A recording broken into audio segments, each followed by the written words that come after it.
Jesus, remember me when you come into your kingdom. Jesus, remember me when you come into your kingdom. Jesus, remember me when you come into your kingdom. Jesus, remember me when you come into your kingdom. 주여, 주 예수여, 저를 기억해 주소서. 주여, 주 예수여, 당신 나라.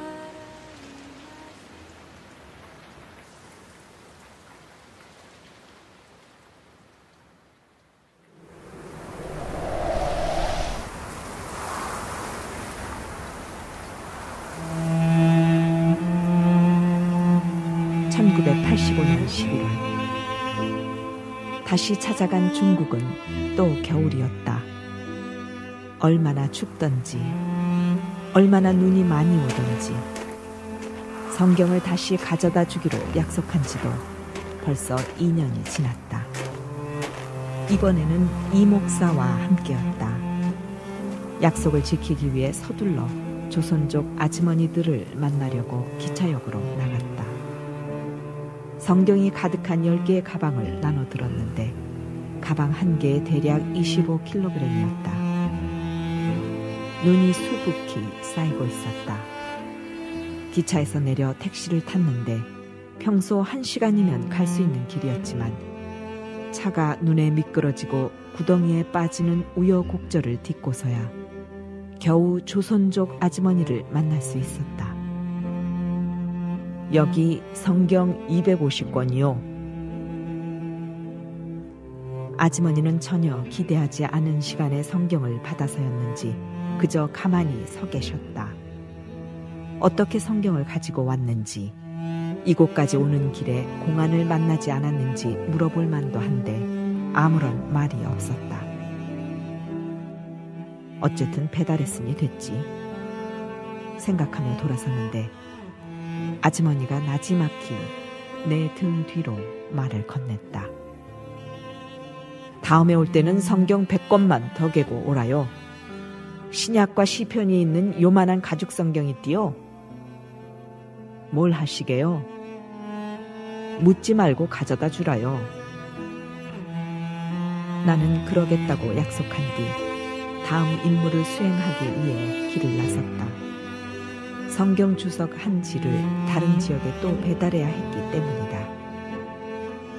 이 목사와 다시 기차를 탔다. 그런데 자꾸 이상한 기분이 들어 주위를 살피니 어떤 한 남자가 눈에 들어왔다.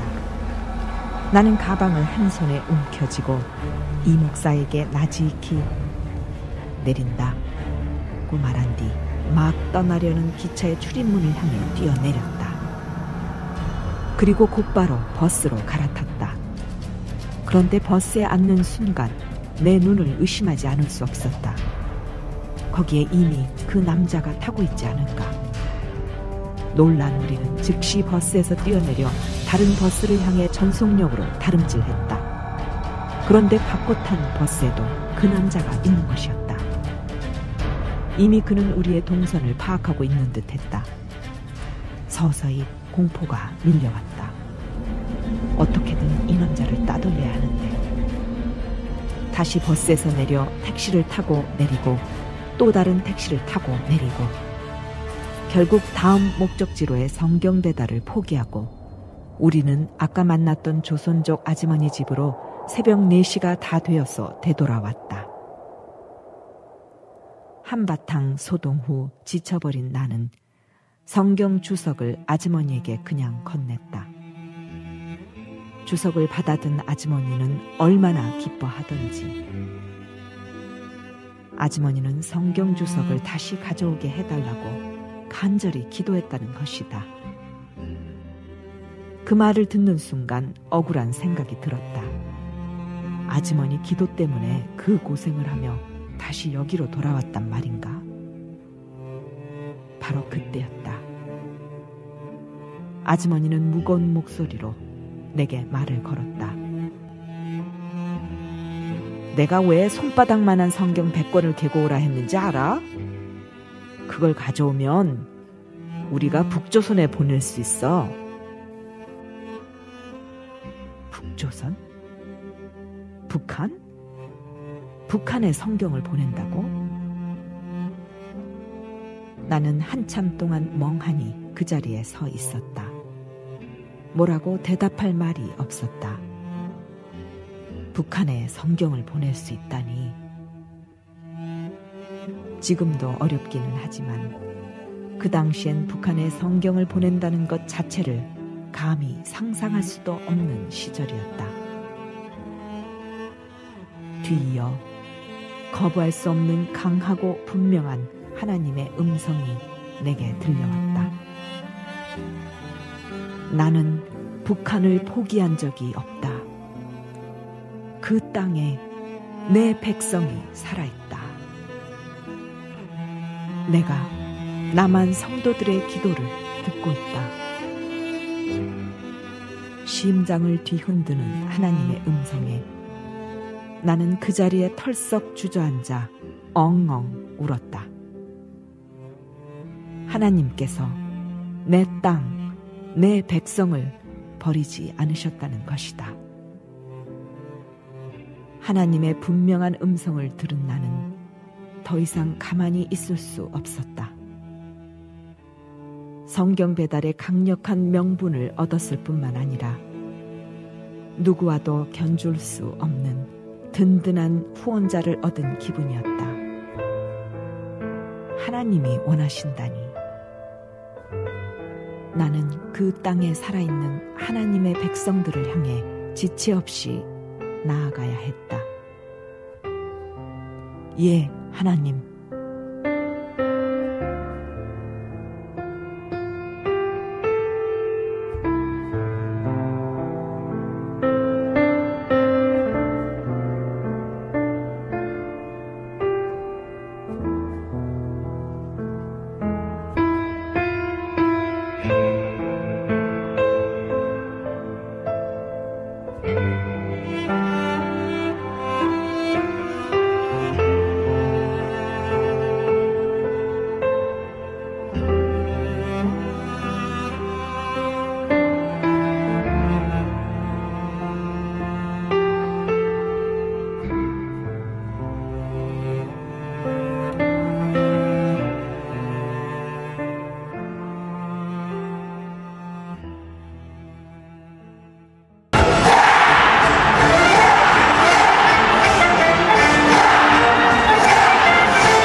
사랑하던 자 중에 위로하는 자가 없사오며 영원하다고 믿었던 친구도 다 배신하여 원수가 되었으며 과부들의 눈에서는 눈물이 말라버린 지 오래되었고 처녀들의 목은 쉬어 찬양을 부를 수가 없게 되었습니다.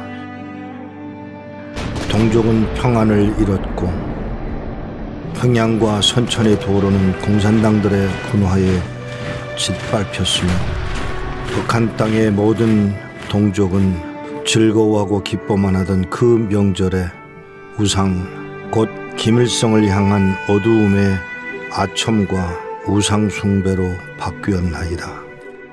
주일 아침이면 도시를 깨우던 그 교회 종소리, 그러나 이젠 원수의 발 앞에 무릎 꿇어버린 지 오래된 북한 땅, 그리고 1530 교회.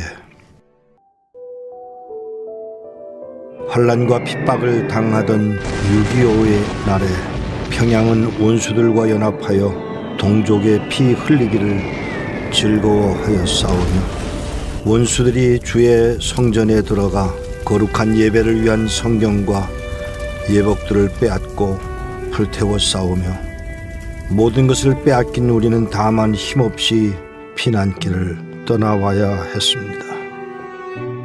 혹은 산등성이를 넘다, 혹은 강과 바다를 건너다 자식을 잃은 자가 얼마이었는지요.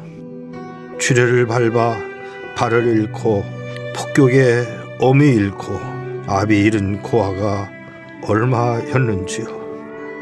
세상 아이의 눈앞에서 아버지는 곡괭이와 삽으로 찍혀 죽임을 당하였으며 혹은 납치를 당해 소식을 모른 지가 너무 오래되었습니다. 하나님, 덧없는 시간 속에 기억의 저편으로 잊혀져 가던 북한 땅에 다시 그리스도의 영화로운 복음이 들린다고 하오니 이게 웬일이옵니까?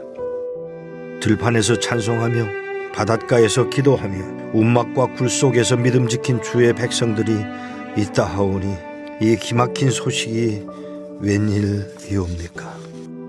원수의 조롱과 참소 앞에서도 무릎을 꿇지 않고 신앙을 고백하는 백성들이 있다 하오며 오히려 나만의 교회의 부패가 있다 하여 기도한다 하오니 하나님, 이게 무슨 소식입니까?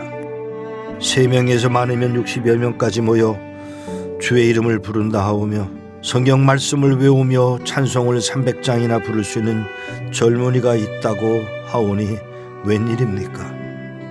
복음만을 위해 살리라고 각오한 당신의 은혜 입은 계집종이 있다 하오며 별자리를 단 장성 가운데 어머니의 기도를 기억하며 돌아오는 자가 있다 하오며 판문각에 입문을 하기 위하여 머물러고 있는 소자가 십자가의 도를 듣고 싶어 안타까워했지만 듣지 못하였다오며 울고 있는 그런 소자도 있다 하오니 웬일이옵니까? 하나님, 500여 순교자의 피를 인함이니까 아니면 회복하실 때를 기다리며 메마른 눈물을 씻어내린 당신의 백성들의 기도 때문입니까?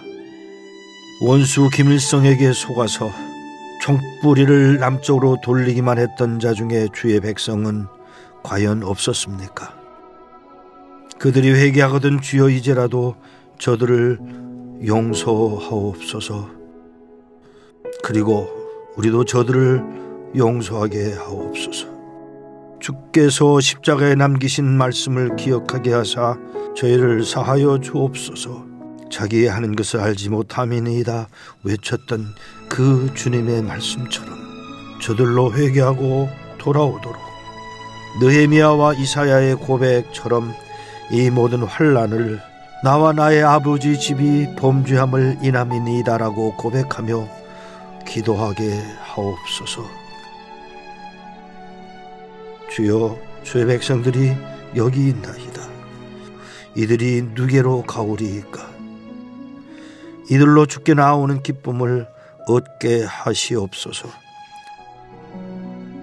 무너진 주의 집을 이제 10배나 더하사 800개의 김일성 동상이 서 있는 그 자리 위에 15,300개의 교회가 다시 세워지게 하옵소서. 하나님 아버지여, 하나님 아버지여,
성경을 가지고 북한에 들어갔다가 다시 찾아온 정식이에게 일꾼은 요한이의 안부를 다급히 물었다.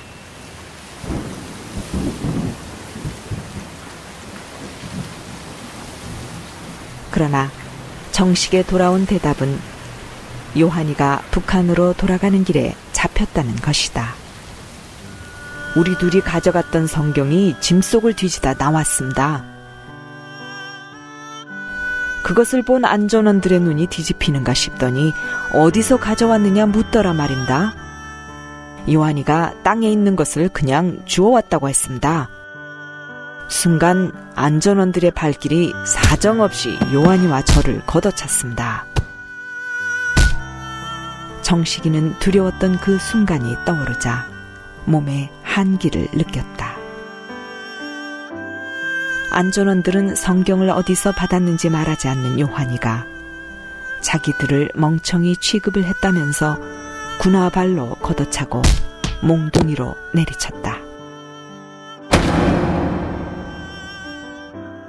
요한이가 고문을 견디다 못해 기절하자 감방으로 질질 끌고 갔다.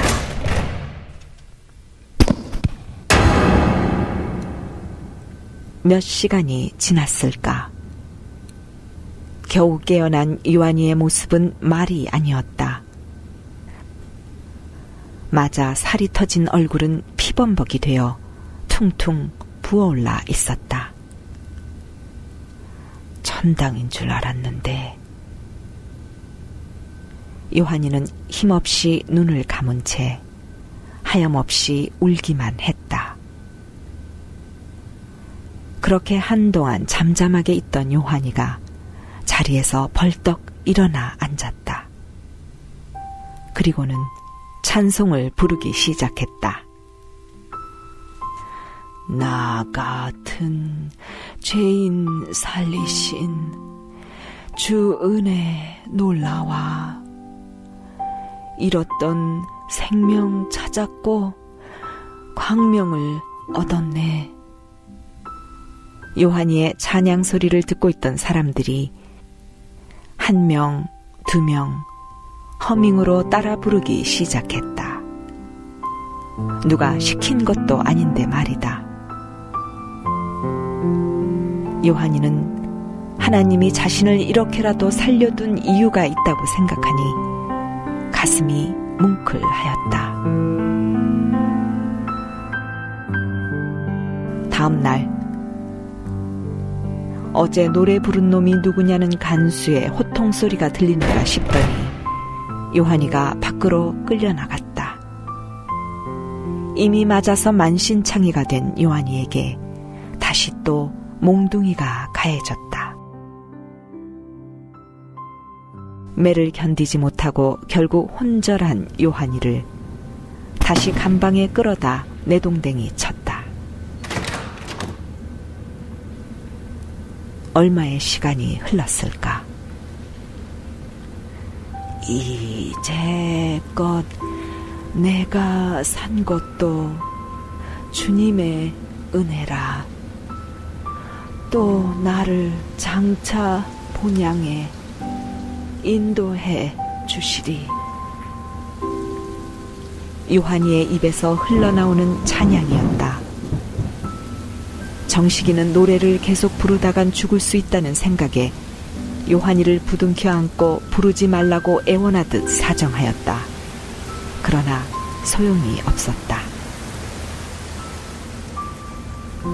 선생님, 이해가 되지 않습니다.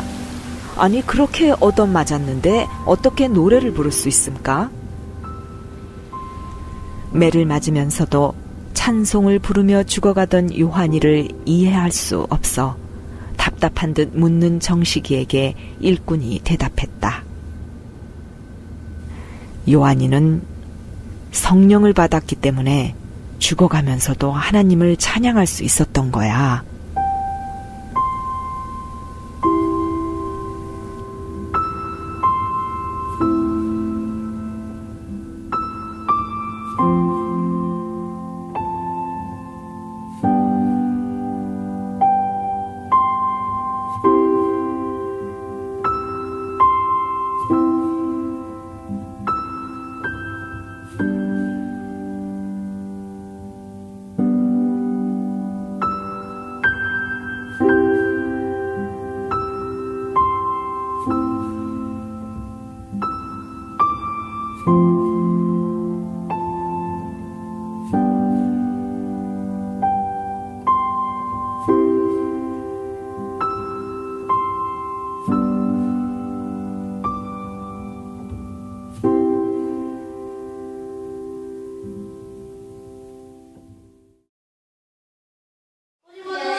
This is the story of the worst pizza I had in my life.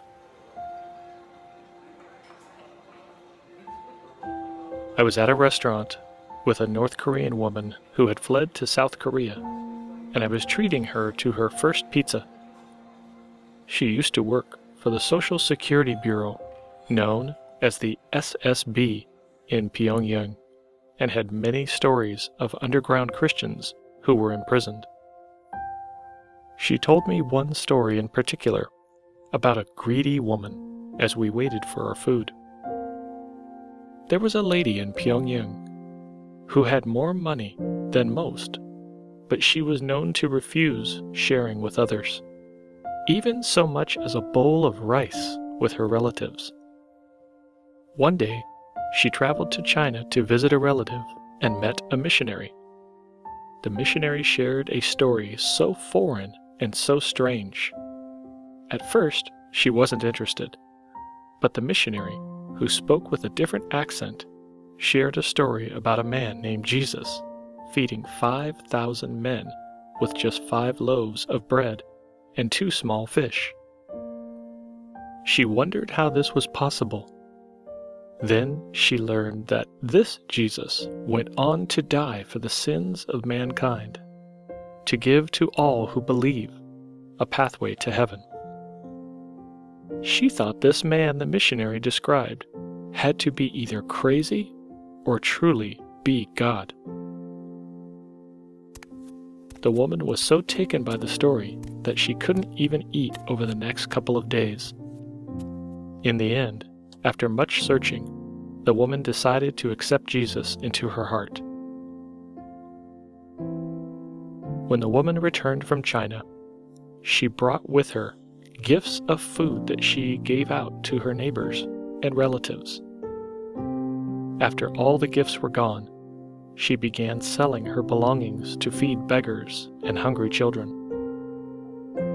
People gathered at her house to receive food, and word spread for the needy to go and to see the one they used to know as the greedy woman.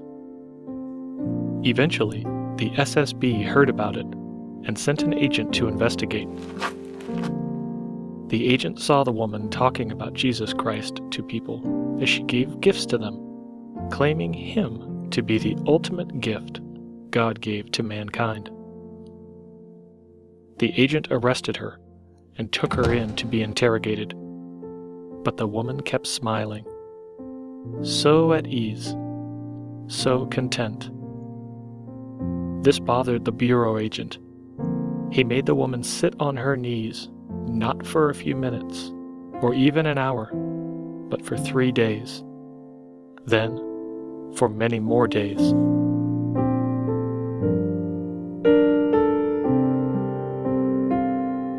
She was made to endure immense cramping and severe pain, and as the blood stopped circulating in her legs, gangrene began to set in from the fleas, lice, and other parasites that laid their eggs in her cold, decaying flesh and within the muscles of her legs.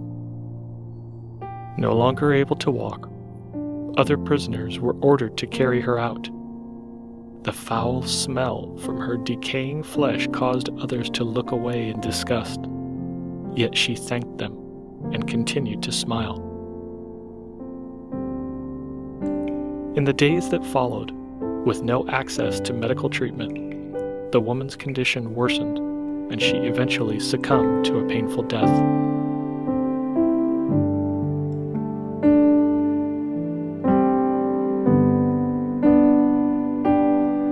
At this moment, the pizza came out and was placed at our table.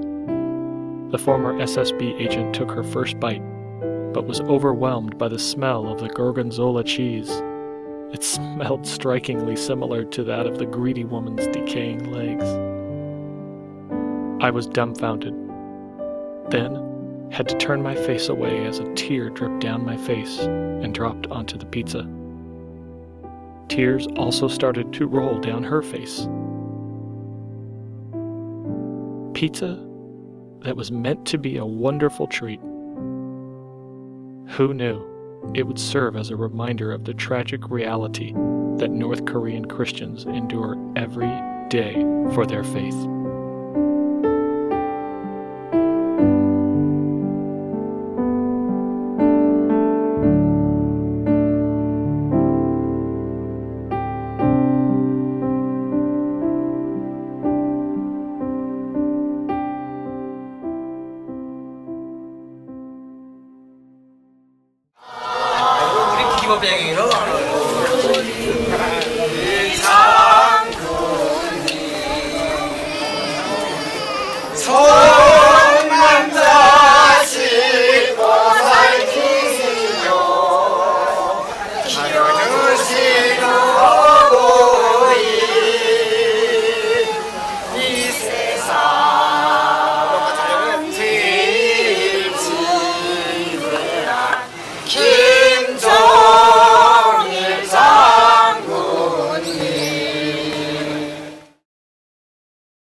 상심한 내 마음 속에서 주님 계획을 보내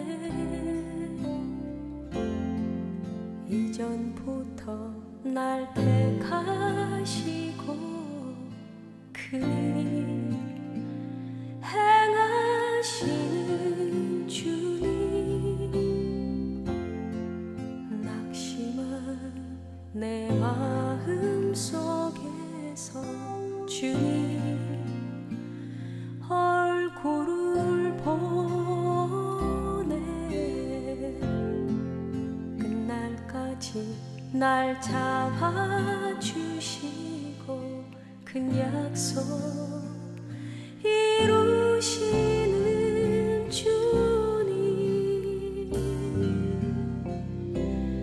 나는 어리석고 미련한 사람인데 주님 왜 날 사랑하시는지 나는 교만하고 부족한 사람인데 주님 왜 날 세워주시는지 감사한 내 마음 속에서 주님 사랑을 느끼네 이전부터 날 택하시고 나의 예배 받으시는 주님 기쁜 내 마음 속에서 주님 평강을 느끼네 끝날까지 날 잡아주시고 나의 찬송 받으시는 주님 나는 어리석고 미련한 사람인데 주님 왜 날 사랑하시는지 나는 교만하고 부족한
몇 년 전 모세라는 북한 출신 형제 하나가 식량을 구하려고 국경을 넘어 중국으로 건너왔습니다. 형제는 모퉁이돌 선교회를 만나게 되었고 음식과 쉼터를 제공받았습니다. 몇 달이 지나자 모세 형제는 훈련을 잘 마치고 지하교회 일꾼이 되었습니다. 훈련을 끝내고 다시 북한으로 돌아가는 중에 모세 형제는 국경 수비대원들에게 잡히게 되었습니다. 국경 수비대원들은 모세 형제가 중국에서 무슨 일을 하고 있었는지 알아내기 위하여 고문하며 누구에게 훈련을 받았는지 이름과 주소를 쓰라고 강요했습니다. 하지만 모세 형제는 그런 정보를 절대로 누설하지 않았고 오히려 하나님의 사랑이 얼마나 위대한지를 글로 썼습니다. 수비대원들은 그 종이를 갈갈이 찢어버리고 그들의 요구를 계속 거절하는 모세 형제를 때리고 또 때렸습니다. 고문은 넉 달간 계속되었고 모세 형제는 너무 쇠약해져서 몸을 가눌 수조차 없게 되었습니다. 입은 심하게 부어올라서 아무것도 먹을 수도 없었고 아무 말도 할 수 없었습니다. 마지막 남은 힘으로 그는 하나님을 향해 부르짖었습니다. 하나님, 정말 당신이 살아계신다면 왜 제가 이렇게 계속 고문을 당해야 합니까? 북한 땅을 위해 주님이 주신 사역을 감당하기 전에 저는 죽을 것만 같습니다.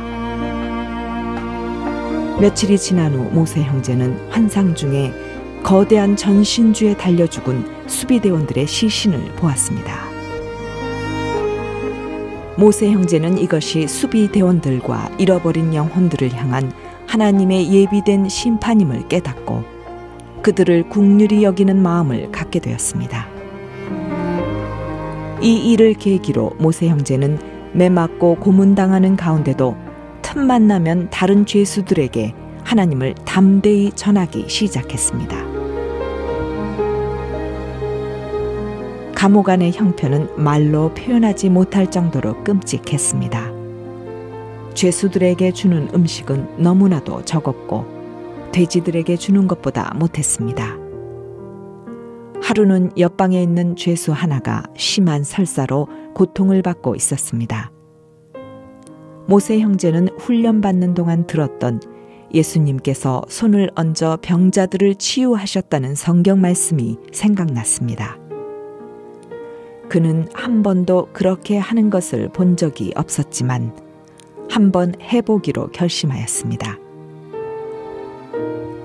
그래서 옆방의 아픈 죄수에게 손을 얹고 예수의 이름으로 치유를 선포하였습니다. 즉시로 아픈 죄수는 그의 몸이 뜨거워지는 것을 느끼고 설사가 멈추면서 완전히 치유받게 되었습니다. 이 첫 번째 기적을 체험하고 나서 모세 형제는 예수의 이름 안에 참 능력이 있다는 것을 깨달았습니다. 하나님의 말씀은 진리였습니다. 그곳에는 영양실조로 신체가 마비돼 몇 달 동안 몸을 움직일 수 없는 죄수들도 많았습니다. 모세 형제는 그들을 위해 손을 얹고 예수의 이름으로 기도했고 한 사람 한 사람씩 치유를 받기 시작했습니다. 어느 감방에는 잇몸이 퉁퉁 부어올라 고름이 줄줄 흐르고 악취가 나는 남자 죄수도 있었습니다. 모세 형제가 그 죄수의 얼굴에 손을 얹고 하나님의 치료하심을 간구하자 그 즉시로 붓기가 가라앉으면서 통증이 사라졌습니다. 다른 많은 병자들도 와서 치료받고 예수님을 구주로 영접했습니다. 자연히 간수들에게도 모세 형제 이야기가 전해지기 시작했습니다. 어느 날 간수 한 명이 이 치유의 현장을 목격하게 됐는데 그는 깜짝 놀라며 모세 형제야말로 진정한 하나님의 사람이라고 말했습니다. 이 일이 있은 후 모세 형제는 자유롭게 다른 감방을 드나들며 병자들을 위해 기도할 수 있게 됐습니다. 석방되기 얼마 전 고위 간부 한 사람이 모세 형제의 진술서를 자신이 직접 다시 써주며 손도장을 찍으라고 했습니다. 새 진술서에는 모세가 식량을 구하기 위하여 중국으로 건너갔고 국가에 해가 되는 행위를 한 적이 없다고 적혀 있었습니다. 얼마 후 모세 형제는 풀려나 고향으로 돌아가서 지하교회를 개척하게 되었습니다. 북녘 땅을 향한 하나님의 때가 다가오고 있습니다. 하나님께서는 그 때를 위하여 수많은 일꾼들을 준비시켜 오셨습니다. 하나님께서는 자기 생명을 걸고 예수의 이름을 선포한 모세 형제와 같은 십자가의 군병들을 일으키셔서 북녘 땅에 예수의 빛을 비추게 하실 것입니다.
얼어붙은 저 벌판 태양도 빛을 잃어 캄캄한 저 곤욕의 거리 어디에서 왔나 얼굴 여윈 사람들 무얼 찾아 헤매이나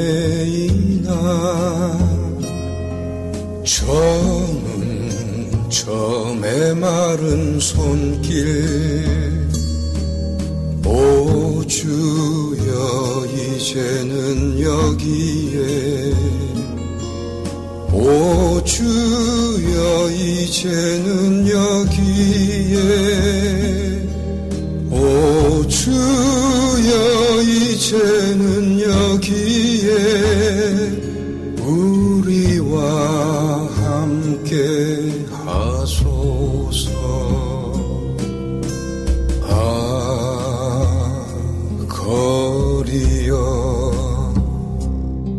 외로운 거리여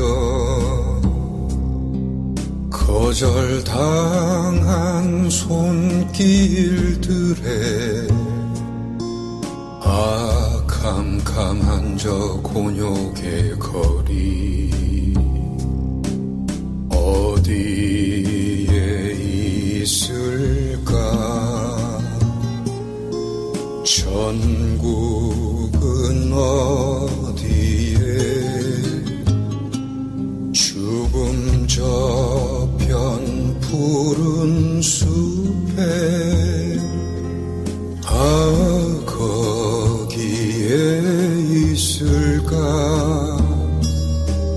오 주여 이제는 여기에 오 주여 이제는 여기에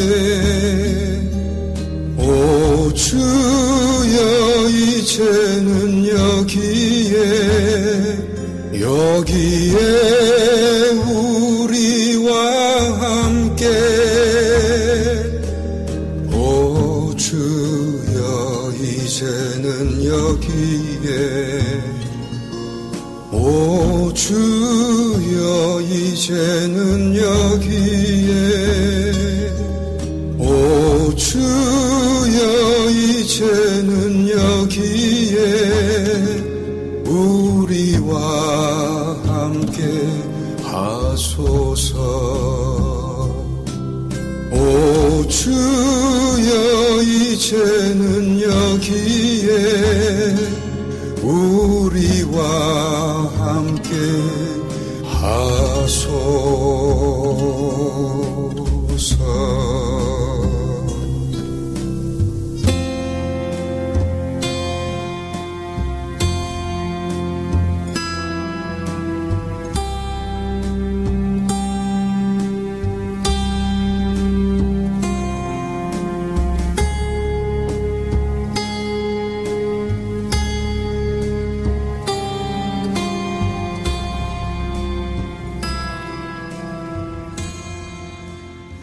다음의 노래가 과연 어떤 노래가 나오겠는지 아이들은 야영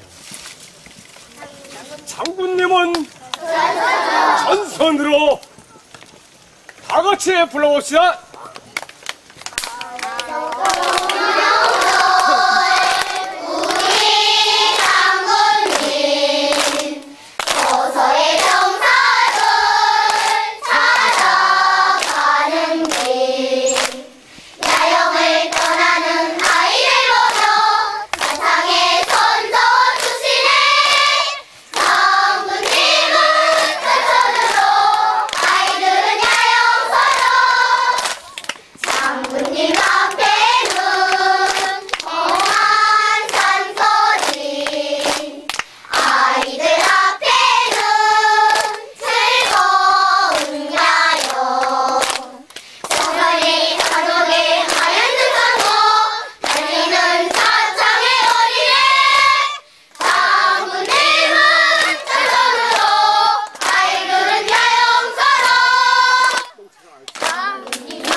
(1989년 1월) 제가 북한에 처음 방문했을 때의 일입니다. 당연히 북한의 첫 방문은 북한 사역의 첫 시작을 위한 탐색전이었습니다. 미국에서 북한으로 갔던 나는 긴장감과 함께 시차 때문에 새벽 2시 반에 잠이 깨고 말았죠. 잠에서 깨어 기도하던 중에 하나님의 음성이 들려왔습니다. 새벽 2시 반에 어딜 가느냐는 생각에 조금 지체하다가 4시 반경에 2층으로 내려갔습니다. 내려가 보니 탁 트인 넓은 공간에 한쪽엔 서점이 있고 다른 한쪽엔 당구대가 있었습니다. 당구대가 있는 쪽으로 발길을 돌리며 혹시 누가 있는가 싶어 주변을 두리번거렸습니다. 아무도 없는데 이 생각을 하는 순간 하나님의 음성이 정확하게 들려왔습니다. 뒤를 돌아봐. 하나님의 음성을 따라 뒤를 돌아본 순간 한 청년이 내가 방금 밀고 들어온 문 뒤에 서 있었습니다. 제가 말을 걸까요? 아니야, 그가 말을 걸 거야. 그래서 모른 척하고 당구대 쪽으로 다시 걸어가는데 그 청년이 따라오며 말을 걸어왔습니다. 저 잠깐이면 되는데요. 평양역으로 함께 가실래요? 청년의 음성은 나직했지만 간절하게 느껴왔습니다. 청년의 청을 차마 뿌리칠 수 없어서 그를 따라 호텔 밖으로 나왔습니다. 그를 따라 평양역으로 발길을 옮기던 중 청년이 갑자기 호텔과 광장 사이 골목길로 나를 이끌고 나는 끌려 들어가야 했습니다. 그는 나를 그와 마주 세우고는 마치 악수를 청하는 듯이 손바닥을 내밀었습니다. 그리고는 내 손바닥에 뭔가를 그리기 시작했습니다. 살살 긁는 것이 간지러워 손을 빼려 했지만 너무나 진지해서 나는 더 이상 그의 손을 뿌리치지 못하고 잠자코 있었습니다. 그리고는 내 손에 그리는 것이 다름 아닌 십자가였다는 사실을 알게 됩니다. 2번 긁어내리고 2번 횡으로 긁었습니다. 분명하게 십자가를 그린 것입니다. 알았네. 그를 향해서 말을 던졌습니다. 아셨어요? 그러면 선생님하고 저하고 그리스도 안에서 한 형제인가요? 라고 물어봤습니다. 뜻밖의 물음에 나는 그래 하고 진지하게 대답해 주었습니다. 내 말이 끝나자마자 그는 나를 그의 몸 쪽으로 확 잡아당기더니 울먹이며 소리칩니다. 형님. 간절히 외치고는 내 몸에 기대어 눈물을 펑펑 쏟아냈습니다. 처음에는 그의 의도를 알 수 없어 그저 그가 하는 것을 지켜봤지만 어느새 그의 한 서리 눈물이 내 심장 속을 뚫고 들어와 내 눈물샘을 터뜨리고야 말았습니다. 그와 나는 한참을 서로 부둥켜 안고 울고 또 울었습니다. 1972년에 태어난 소년의 신앙 고백은 이렇게 제게 표현된 것입니다. 말이 어줍은 저는 특별히 이어갈 말이 없어서 대화를 바꾸고자 했습니다. 그리고 이렇게 물었습니다. 뭐 원하는 게 있어? 저 한 달에 20원 벌어요. 20원? 20원을 달란 말이야? 아니에요. 제가 20원을 번다는 말입니다. 무슨 할 얘기가 있는 거지? 내 질문에 청년이 불안한 듯 눈을 들어 주변을 올려다보고는 다시 제 눈을 바라보며 힘겹게 말을 꺼냅니다. 1초 내야 돼요. 그의 눈에는 이미 눈물이 흐르고 있었습니다. 한 달에 20원을 번다는 그에게 차마 대답을 하지 못하고 머뭇거리다가 당연히 내야지, 당연히 하나님께 드려야지 라고 답을 했습니다. 어디다가요? 11조 낼 데가 없잖아요. 그 말을 듣는 순간 가슴이 먹먹하여 턱 막히는 것 같았습니다. 그렇지, 이 사람이 헌금을 낼 교회가 어디에 있단 말이냐. 한참을 우물거리다가 다른 질문을 던졌습니다. 또 다른 거 없어? 있어요. 뭔데? 세례 받고 싶어요. 이 사람아, 세례 안 받아도 천국 가. 예, 알아요. 저도 예수님하고 십자가에 달렸던 사람도 세례 안 받았다는 것을 알아요. 그럼 왜 세례를 받고 싶어서 그래? 우리 어머니가 집에서 약식으로 성찬식을 하는데 제가 세례 안 받았다고 성찬식에 안 껴줘요.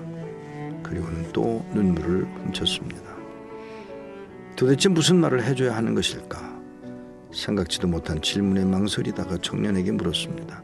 또 원하는 거 있어? 예, 성경책 한 권. 성경책 없어? 있어요.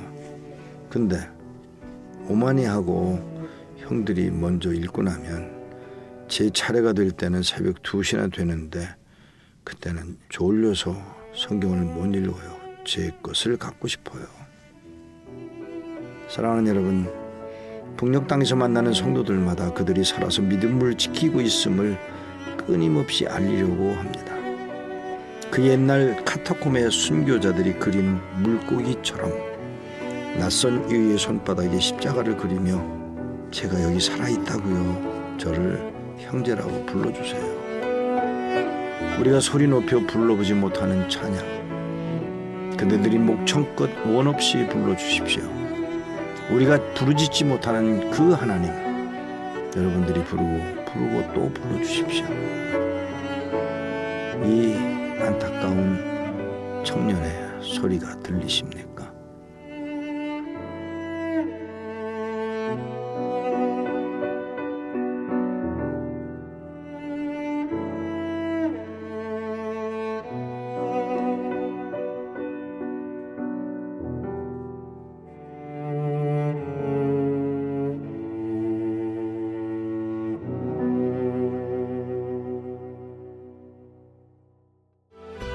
그의 죽으심을 본받아 연합한 자가 되었으니 또한 그의 부활을 본받아 연합한 자가 되리라.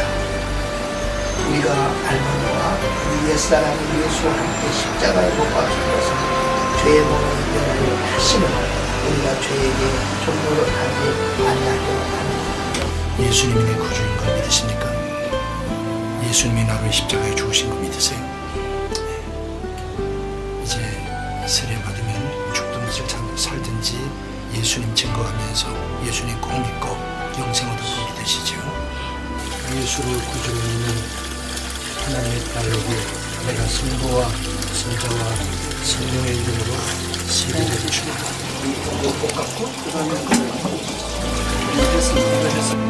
주님께서 천지주에서 제주의 살인이나 믿음을 얻으시고 이제 이것은 주님께서 천지를 위해 살주신 피입니다. 감사를 마시기 바랍니다.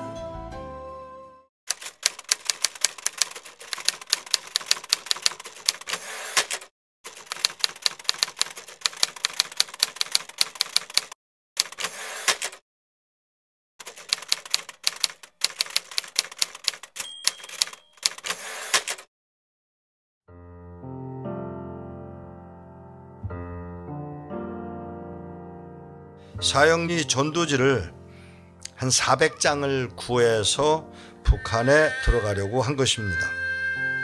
그리고 생명의 말씀사에서 전도지를 구입해서 북한 땅으로 향하게 됩니다. 저는 들키지 않고 무사히 전도지를 북한으로 갖고 들어갔는데 막상 이것을 누구에게 전해 주려고 할 때 막막하기 짝이 없었습니다. 왜냐하면 이렇게 보여주고 설명을 해야 되는데 그런 상황이 아니었기 때문입니다.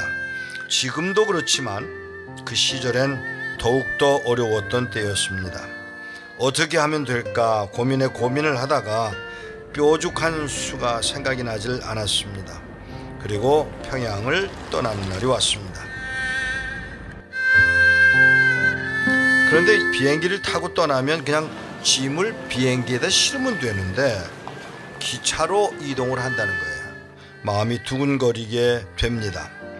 신의주까지 가는 기차를 타게 되는데 감시원이 저희 옆을 그림자처럼 따라다니고 있었습니다. 이대로 신의주에 가다가 짐 조사를 받게 된다면 전도지가 발각될 뿐만 아니라 이것 때문에 문제가 될 거라는 생각을 하게 됩니다. 생각하다 못해 오늘 먹은 음식이 이상한 것 같아 배가 살살 아프네 얼굴을 잔뜩 찡그리면서 감시원이 화장실에 다녀오라고 허락을 해주길 기다렸습니다. 그리고는 화장실에 들어갔다가 가서 깜짝 놀란 것은 좌변기가 아니고요, 그냥 구멍이 뻥 뚫려 있는 변소라는 사실을 발견하게 됐습니다. 그리고는 저는 머리를 굴리기 시작했고 바로 돌아와서 감시원더러 소화제가 필요하다고 부탁을 했고 그가 약을 구하러 잠시 자리를 비운 사이에 가방에 숨겨두었던 사형리 전도지를 모두 꺼내서 화장실로 뛰어갔습니다. 그리고 그 구멍을 통해서 전도지를 하나도 남김없이 버리게 됩니다. 그리고 까마득하게 잊었습니다. 몇 년의 세월이 흘렀습니다. 어느 북한 선교 세미나에서 강의를 하고 나오려는데 저보다 좀 일찍 강의를 했던 젊은 탈북자가 제게 다가오더니 대뜸 하는 말이 목사님이니까 그런 짓을 하셨겠네요. 말이 좀 거칠고 나이도 어린 사람이 하는 말에 기분이 상했는데 그가 더 저를 당황시켰습니다. 왜냐하면 목사님 평양에서 기차를 타고 신의주를 해서 중국으로 가신 날이 1989년 5월 29일이죠. 내가 기차를 탄 날을 정확하게 알고 있었다라는 사실입니다. 그러니까 제가 당황해서 그걸 어떻게 알아? 한국 정부도 모르는데 이렇게 말을 하니까 그 청년이 하는 말이 저 알아요. 왜냐하면 그날 제가 기찻길 옆에서 노동을 하고 있었는데 기차가 지나가면서 뭐가 날아가더라는 것입니다. 그리고 그 청년은 기차가 다 지나간 다음에 내려가서 언덕에서 내려가서 그걸 주워서 보니까 자기가 주운 것이 똥이 묻어 있더랍니다. 그거를 주워서 풀에다가 흙에다가 닦아 버리고는 그걸 읽어보기 시작해서 그리고는 압록강으로 가서 그리고 기후를 살펴서 북한 땅을 떠납니다.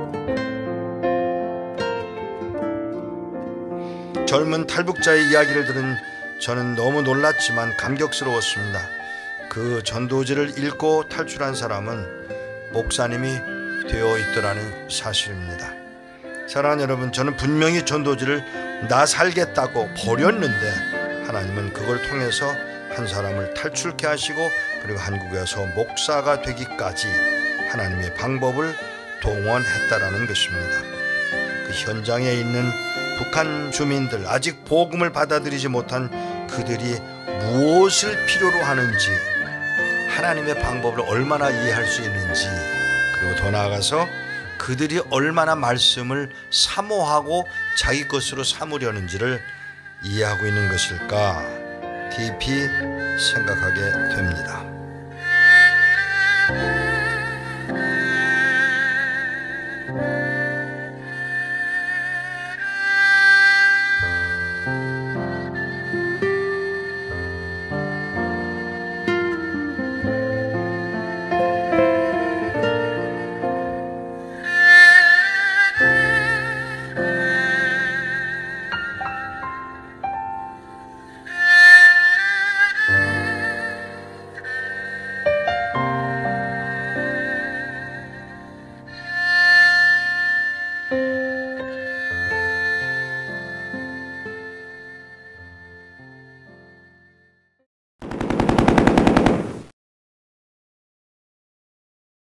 영어 강사 결혼 박철수는 2003년 10월부터 2006년 5월 12일까지 기간 경남도 순천시 오사동 122반 부양 김광수를 비롯한 여러 명을 대상으로 남조선 계례영화 12편이 수록된 CDR 246장과 기계록화 테프 2편의 4개를 현금을 주고 사거나 교환 또는 빌리는 방법으로 구입하여 자기 집에서 14차에 걸쳐 시청하였으며 연 10차에 걸쳐 5명을 대상으로 남조선 계례 영화가 수록된 CD 194장을 빌려주는 방법으로 유포시켰으며 2006년 5월 12일에는 자기 집에서 남조선 계례 영화가 수록된 CDR 2편의 70장을 감춰놓고 있다가 단속 압수되는 범죄 행위를 감행하였습니다. 이자들은 마땅히 조선민주주의 공화국 형법 제297조, 제302조, 제278조에 따라 8년 이하의 무리노동 교화형 사형에 이르기까지 원본에 처하게 되어 있습니다.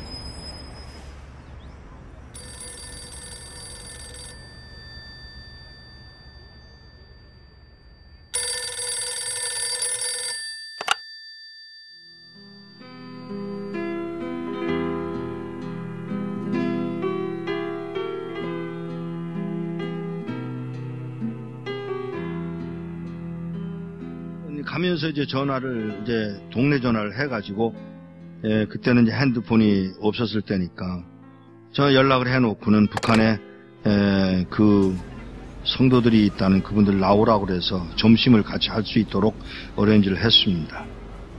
도착을 했습니다. 그리고 4명의 어른들이 나왔습니다. 제일 나이 많은 분이 79, 그냥 4명의 늙은이들이 나온 거예요. 그래서 제가 처음 질문이 뭐였느냐면 왜 나오시려고 그러세요? 요 말 한마디를 하는데 뜻밖의 그 노인이 나 찬송 한번 마음 놓고 부르고 싶어서 그래. 더 이야기할 게 없어서 알겠습니다. 제가 도와드리겠습니다. 언제 나오시겠어요? 그랬더니 빠를수록 좋소. 몇 명이나 되세요? 65명이에요. 어른들은 아니야. 애도 있어. 우리 손녀도 있어. 정보가 들어왔는데 우리 모두 잡혀서 수용소로 끌려간다나 봐. 알겠다고. 제가 도와드리죠. 제가 도와드리겠습니다. 그랬더니 이분이 잠깐만. 네? 잠깐만. 내가 나가서 하나님께 직접 물어보고 결정하면 안 돼? 그러세요. 뭐 기도를 막을 수는 없으니까. 그러세요. 조벅조벅 걸어 나가신 분이 한 10분 만에 돌아오시는데 땅을 질질 끌고 들어오시더라고요.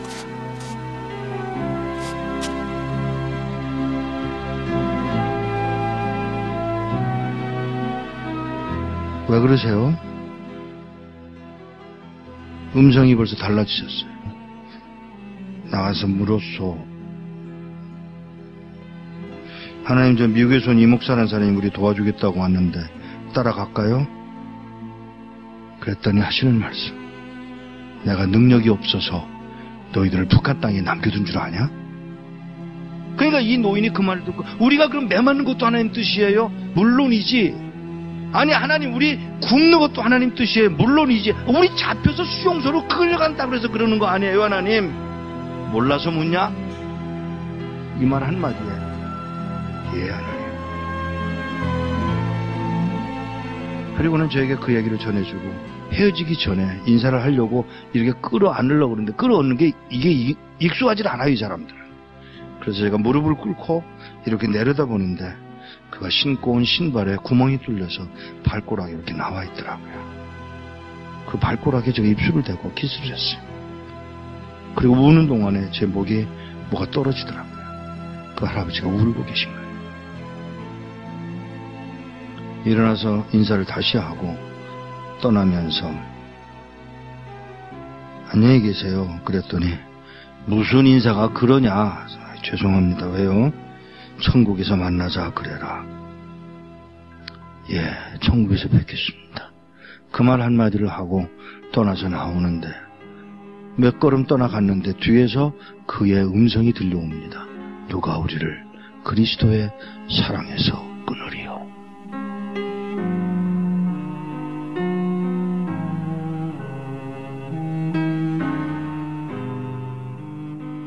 몇 년 후에 그곳을 다시 갔다가 저를 태워줬던 택시 운전수를 또 만났는데 그 운전수더러 나를 기억하겠어? 그러고 물어요. 그래서 잘 그랬더니 그때 몇 년 전에 와서 그 노인네들 만나지 않았어? 아 예. 그 말을 하면서 운전수가 눈물을 흘리고 울고 있었습니다. 끌려가서 6명의 젊은이가 안 끌려가겠다고 덤비다가 6명은 매맞아서 머리통이 깨서 죽고 쉬운 9명 4, 5년 동안에 수용소 가서 병들고 굶고 매맞아서 죽었답니다. 한 명도 안 남고. 이런 믿음을 지킨 사람들, 찬송 한번 마음 놓고 불러보고 싶다던 그 사람들을 우리는 과연 어떻게 해드려야 되는 것일까? 우리는 뭘 할 수 있을까?